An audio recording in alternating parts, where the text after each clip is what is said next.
28 August 2009 Mark Saylor 190 kilometre per আওয়ারে Toyota ডিলারশিপের একটি লোন গাড়িতে যাচ্ছিল। মার্ক সেলার শুধুমাত্র গাড়িতে একা ছিল না, মার্ক সেলারের সাথে ছিল তার ওয়াইফ এবং তার মেয়ে এবং তার ভগ্নিপতি। মার্ক সেলারের ভগ্নিপতি 911-এ কল করে দেয়, আর এর পরের ক্লিপটা যেটা আপনারা শুনবেন হয়তো আপনাদের জন্য আনকমফোর্টেবল হতে পারে। 911 emergency, what are you reporting? I'm sorry? Mark brake লাগানোর চেষ্টা করছিল, বাট ব্রেক লাগছিল না আর এক্সিলারেটর প্যাডেল ফেসে গেছিল। না গাড়ির স্পিড কম হচ্ছিল, না গাড়ির ব্রেক হচ্ছিল। আগে হাইওয়ের ডেড এন্ড ছিল, আর সেই ডেড এন্ডে অনেক গাড়ি দাঁড়িয়ে ছিল, আর কিছু মুহূর্ত পরেই অন্য গাড়ির সাথে ডাইরেক্ট কলিশনের হাত থেকে বাঁচার জন্য মার্ক সেলার গাড়ি রাস্তার থেকে নিচে নামিয়ে দেয়। We're approaching intersection. Hold on. Pray. Okay. Hello?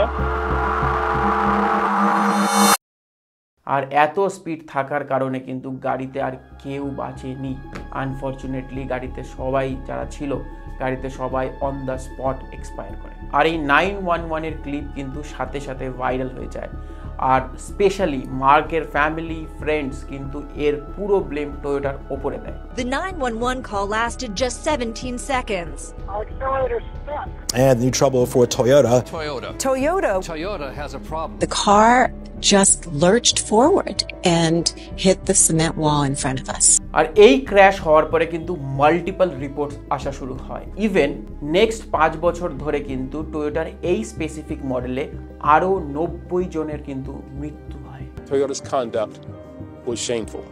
It showed a blatant disregard for systems and laws designed to look after the safety of consumer. আর সবাই যখন একসাথে টয়োটাকে ব্লেম করেছিল, সেই কারণে টয়োটা 2009 আর 2010 এর মধ্যে কিন্তু 10 মিলিয়ন গাড়িকে কিন্তু রিকল করে নিয়েছিল।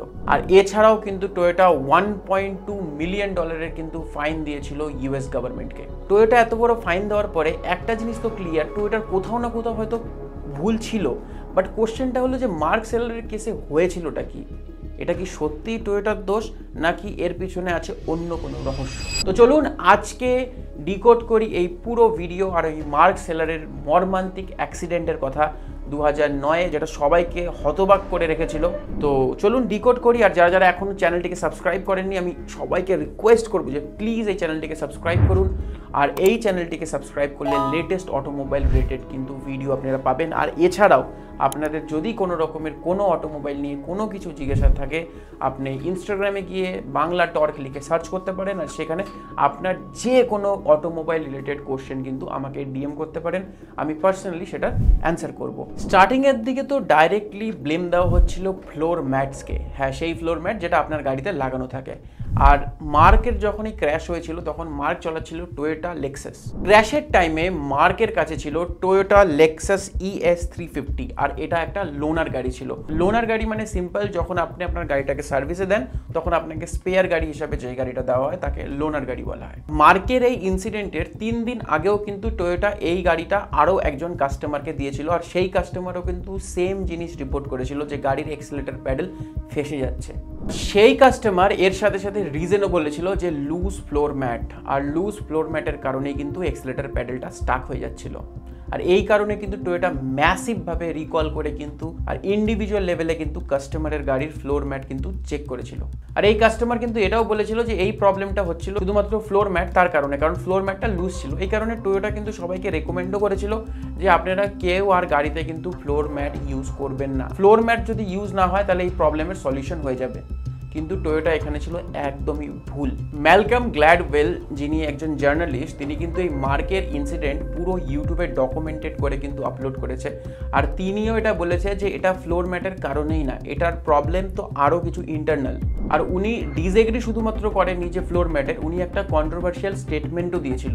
But if your car is suddenly and mysteriously accelerating, all you have to do is step on the brakes, because brakes beat engines.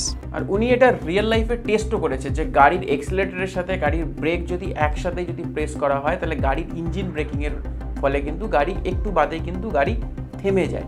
এই এক্সপেরিমেন্ট আপনি আপনার গাড়ির সাথেও করতে পারেন। এক্সেলেটরের সাথে যদি আপনি ব্রেক একসাথে ইউজ করেন, আপনার গাড়ি কিন্তু 100% কিন্তু কিছু দূরে গিয়ে কিন্তু থামবেই। আর কার অ্যান্ড ড্রাইভও কিন্তু এই সেম এক্সপেরিমেন্ট করেছিল। এখানে কার অ্যান্ড বাইকস ইউজ করেছিল আরও হাই পাওয়ার, আরও হাই সিসির স্পোর্টস কারের সাথে, আর এখানেও রেজাল্ট কিন্তু সিম্পল ছিল, গাড়ি কিন্তু থেমে গেছিল।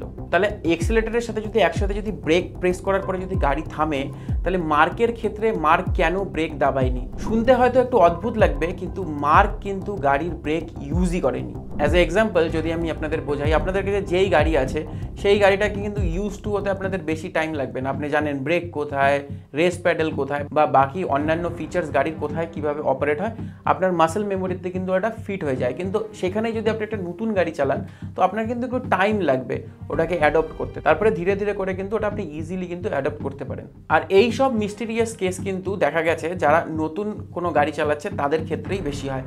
আর মার্ক সেলারও কিন্তু এখানে একটা এই লোনের গাড়ি কিন্তু চালাচ্ছিল। মানে আমরা এরোর গাড়িতে তো বসে তো যাই, কিন্তু আমরা ওই গাড়িটা কিন্তু ভালো করে অ্যাডপ্ট না করেই কখনো কখনো কিন্তু চালিয়ে নিই। আর এটা কিন্তু রিসার্চেও প্রমাণ হয়ে গেছে। National highway traffic safety authority NASA কিছু গাড়ির ইসিউকে কিন্তু তারা স্টাডি করে সিম্পলভাবে দেখেছে যে এই সমস্ত অ্যাক্সিডেন্টে ড্রাইভার 90% কেসে কিন্তু ব্রেক প্রেসই করেনি। সমস্ত অ্যাক্সিডেন্টে কিন্তু ব্রেকের জায়গায় এক্সেলেটর প্রেস হয়ে গেছিলো। এটাকে বলা হয় পেডাল এরর। আর এটা অনেক সময় কিন্তু আমাদের সাথেও হয়, যখন আমরা নতুন নতুন গাড়ি চালাই তখন আমরা ব্রেকের জায়গায় কিন্তু অনেক সময় এক্সেলেটর প্রেস করে দিই। তো এখন আমরা জেনে গেছি যে মার্ক সেলারের সাথে ঠিক কী হয়েছিল আর কেস সলভ, কিন্তু আসলটা ঠিক এরকম না। আসলটা এর চাইতেও অনেক বেশি ডিপ। মার্কের অ্যাক্সিডেন্টের 2 মাস পরে এটা জানা গেছিল যে মার্ক ব্রেক প্রেস করছিল কিন্তু গাড়ি থামেনি।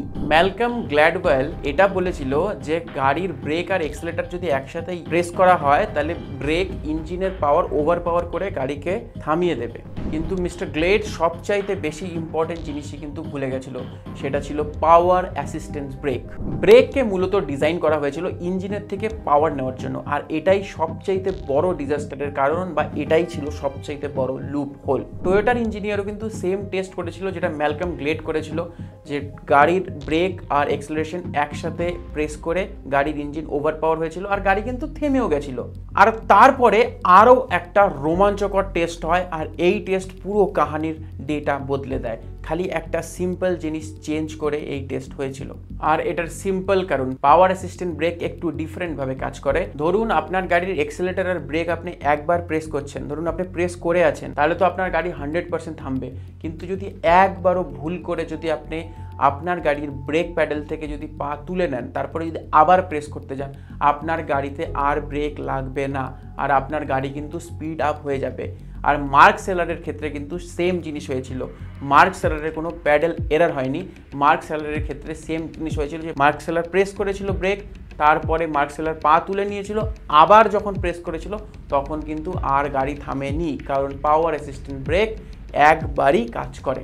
মার্ক সেলার প্যাডেল এররের শিকার হয়নি, মার্ক সেলার শিকার হয়েছিল লুজ ফ্লোর ম্যাট পাওয়ার অ্যাসিস্ট্যান্স ব্রেকের। আর এখনো অবধি যদি আপনি এই ভিডিওটা দেখে থাকেন তাহলে অবশ্যই সাবস্ক্রাইব করুন। আর যদি আপনি বাইক চালান তাহলে হেলমেট পরুন, কার চালান তো সিট বেল্ট পরুন। সেফ থাকুন, সেফ চলুন, সুরক্ষিত থাকুন। খুব তাড়াতাড়ি দেখা হচ্ছে আরও একটি নতুন ভিডিওর সাথে। Till then signing of.